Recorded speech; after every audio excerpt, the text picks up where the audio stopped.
This is the new McLaren Speedtail, the fastest car the company has ever built, quicker even than the P1 hypercar. And here's the CarWow Top 10 things you need to know about it.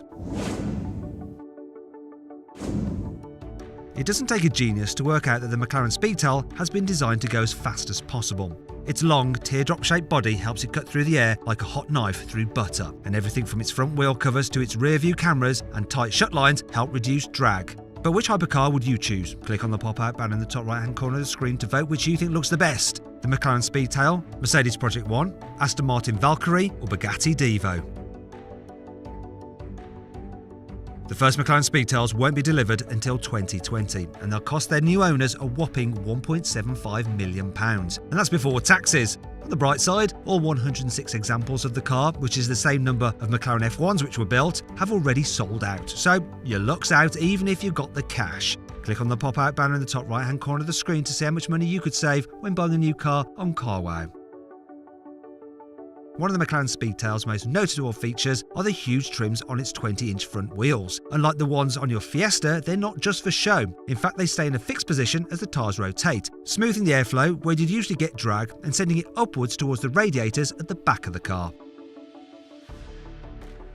Straight-line performance is what the Speedtail is all about, and its 1,050 horsepower petrol-electric engine powers it to a mind-boggling top speed of 250 miles an hour. That makes the rear-wheel drive Speedtail the fastest McLaren, although it's still 11 miles an hour slower than a Bugatti Chiron. Oh well, the McLaren's blushes are saved by its astonishing acceleration of 0 to 300 km an hour or 186 miles an hour in just 12.8 seconds. That's nearly a second quicker than the Bugatti and less time than it takes a VW up to get to 60 miles an hour. The Speedtail has the same 3-seat layout as the McLaren F1, with the driver sitting slightly ahead of their passengers in the middle of the car. The body clamping centre seat is modelled on the F1's and has directional leather upholstery that makes it easy to slide in and out of, although easy might be a relative term. On the upside, sitting in the middle gives you a brilliant view out and makes the car easier to place on the road.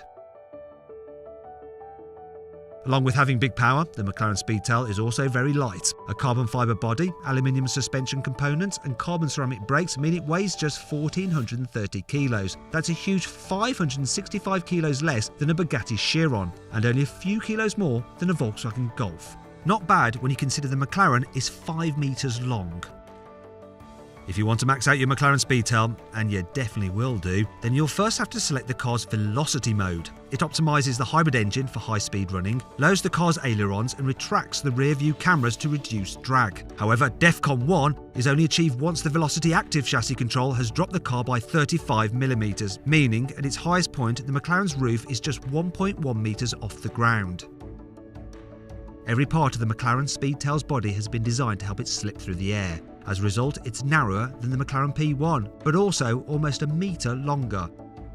From above, it looks like a teardrop, apparently the most aerodynamic shape in nature, and that huge one-piece rear clamshell helps smooth the airflow along the back of the car. Even the vents on the body have been optimised to provide just the right amount of air into the engine and radiators, while producing as little drag as possible.